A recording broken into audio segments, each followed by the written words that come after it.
जय श्री गणेश। नमस्कार। मैं आचार्य संजय द्विवेदी। मेरे समस्त प्रबुद्ध दर्शकों का मेरे चैनल पे हार्दिक स्वागत है। प्रिय दर्शकों, आज मैं मीन राशि का मई माह का मासिक राशिफल लेकर आपके सम्मुख उपस्थित हूँ। ग्रहों का ऐसा परिवर्तन हो रहा है, ग्रहों का महासंयोग बन रहा है, जिससे महाराजयोगों का निर्माण हो रहा है और इन महाराजयोगों का पूरा लाभ मीन राशि के जातकों को प्राप्त होता दिख रहा है। प्रिय दर्शकों, मई माह में 4 परिवर्तन है, जिनमें 11 मई को मंगल का परिवर्तन अपनी स्वयं की राशि मेष राशि में हो जाएगा, जहां पर ये पंच महापुरुष राजयोग रोचक योग में पहुंचेंगे। 14 मई को शुक्राचार्य का राशि परिवर्तन होगा, ये मिथुन राशि में पहुंचेंगे। 15 मई को सूर्य और बुध दोनों का राशि परिवर्तन होगा और दोनों ही ग्रह मेष राशि से निकलकर वृषभ राशि में पहुंचेंगे और इस प्रकार से बुधादित्य योग प्रारंभ में भी होगा, उसके पश्चात भी बुधादित्य योग प्राप्त हो रहा है तथा परिवर्तन महाराज योग का लाभ भी मिलने वाला है। इसी प्रकार से इस माह के प्रारंभ से ही गज केसरी का निर्माण भी चल रहा है, जो निश्चित रूप से कुछ विशेष प्रभाव देने वाला है। प्रिय दर्शकों, इस माह के प्रारंभ में जो ग्रहों की स्थितियां वो इस प्रकार हैं। लग्न में ही शनि और मंगल का योग बना हुआ होगा। द्वितीय भाव में बुधादित्य योग प्रबल रूप से आपके लिए अत्यंत लाभकारी है। तृतीय भाव में मालव्य योग में शुक्राचार्य, चतुर्थ भाव में गुरुदेव बृहस्पति का गोचर, आपके षष्ठम भाव में केतु तथा आपके द्वादश भाव में राहु का गोचर चल रहा होगा। इस माह में प्रारंभिक समय में आपके अष्टम भाव में चंद्रमा का गोचर भी होगा, जहां पर सूर्य का भी योग बनेगा, गुरु का भी योग चंद्रमा के साथ बनेगा। कुछ विशेष प्रभाव प्राप्त होंगे। प्रिय दर्शकों, इस माह में प्रारंभ में आपके लग्न में शनि और मंगल का योग है, जिसके कारण 2 विपरीत प्रभाव वाले ग्रह हैं। यद्यपि इन दोनों में समभाव है, लेकिन इन दोनों का प्रभाव अलग अलग है। मंगल अति शीघ्र चलने वाले ग्रह हैं, ऊर्जा प्रदान करने वाले ग्रह हैं। शनि धीमी गति से चलने वाले ग्रह हैं, इनका जो प्रभाव है वो धीमे धीमे आपको बढ़ाने वाला होता है। तो दोनों की जो गति में अंतर है, इसमें विषमताएं होती, और विषमता होने के कारण ऊर्जा का जो अंतर है वो समस्या कभी कभी उत्पन्न कर देता है। अब लग्न में इन दोनों का प्रभाव है तो ऊर्जा आपके अंदर श्रेष्ठ है, काम करने की क्षमता भी आप में बहुत है, आप काम के लिए प्रयास भी करना चाहते हैं, लेकिन कहीं ना कहीं एक आलस्य का भाव या किसी न किसी प्रकार से कुछ स्वास्थ्य समस्याएं आपको उतना अच्छा प्रभाव नहीं प्रदान कर पाती, जिसके कारण उतना लाभ भी आपको नहीं मिल पाता। और कुछ स्वास्थ्य समस्याएं जो चल रही, क्योंकि लग्न में शनिदेव है, 7.5 का द्वितीय चरण चल रहा है, राहु का द्वादश भाव में प्रभाव है, जिसके कारण कहीं ना कहीं कोई ना कोई स्वास्थ्य समस्याएं लगी हुई। यद्यपि इस समय में आपकी सुरक्षा हो रही है, परंतु कहीं इस स्वास्थ्य के कारण आपका तनाव भी कुछ बढ़ता रहता है। परंतु ऊर्जा का प्रवाह आपको बल प्रदान करता है, आपको कार्य करने की क्षमता देता है। इसी प्रकार से आपके अंदर जो कर्मठता का भाव है वो आपको काम संपन्न कराने में पूर्ण सहयोग करता है।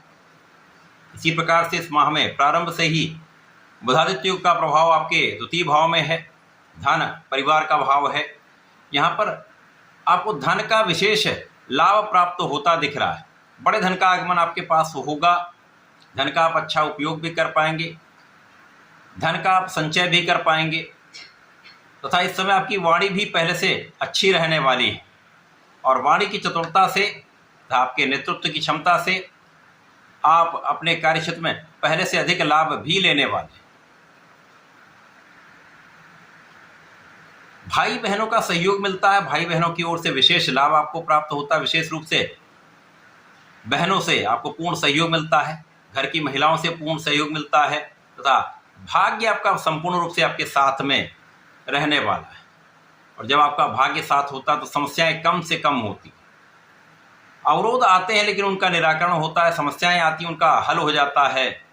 कार्यक्षेत्र में कम प्रयास में भी आपको लाभ मिलता है सही दिशा में आप प्रयत्न करते हैं और परिश्रम का पूर्ण लाभ उठा पाते हैं। जीवन साथी के साथ सामंजस्य रहेगा, परंतु कुछ ना कुछ मतभेद यहाँ पर चलते रहेंगे। लेकिन जैसे ही मंगल का परिवर्तन आपके द्वितीय भाव में हो जाएगा, यहाँ से त्रिग्रही योग का निर्माण होगा। भाग्य तो प्रबल है ही, भाग्य से धन का विशेष लाभ आपको प्राप्त होता दिख रहा है। इस समय में आप आध्यात्मिक भी रहेंगे, इस समय आप ज्ञानवान भी रहेंगे, इस समय आप पारिवारिक संपत्ति से अचानक कुछ लाभ भी लेने वाले। यहां आपके संतान का भाव प्रबल होगा, संतान अच्छी रहने वाली है, संतान सुख आपको प्राप्त होगा तथा शिक्षा के क्षेत्र में आप बहुत अच्छा करने वाले।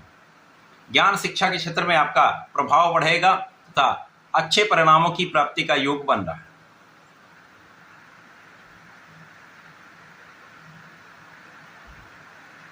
द्वितीय भाव से तृतीय भाव में जब सूर्य बुध दोनों का परिवर्तन होगा और शुक्राचार्य आपके चतुर्थ भाव में आ जाएंगे, तो ऐश्वर्य वैभव सुख संपदा भूमि भवन वाहन का सुख देने वाले शुक्राचार्य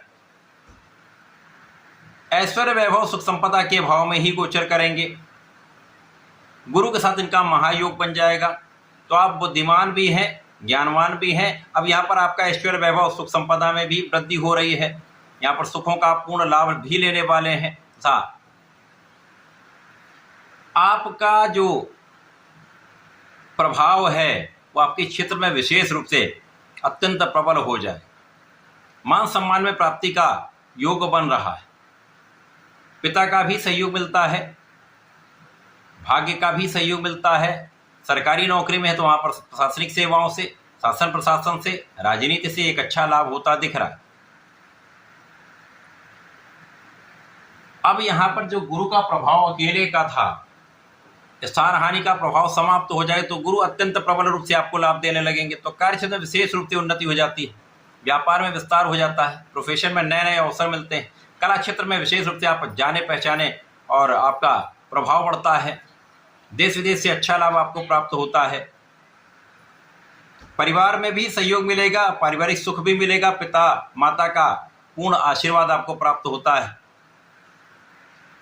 इसके साथ साथ जो लोग एनालिसिस के क्षेत्र में हैं, साइंटिस्ट हैं, तो उनके लिए भी अच्छा अवसर है जब आप अच्छा विश्लेषण करके पूर्ण उसका उपयोग करके लाभ लेने वाले।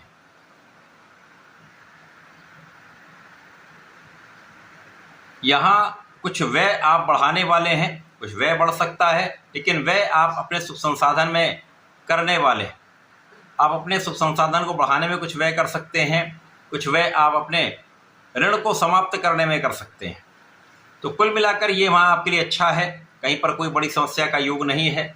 उन्नति का योग है, धन प्राप्ति का योग है, सुखों में वृद्धि का योग है, परिवार के साथ का योग है।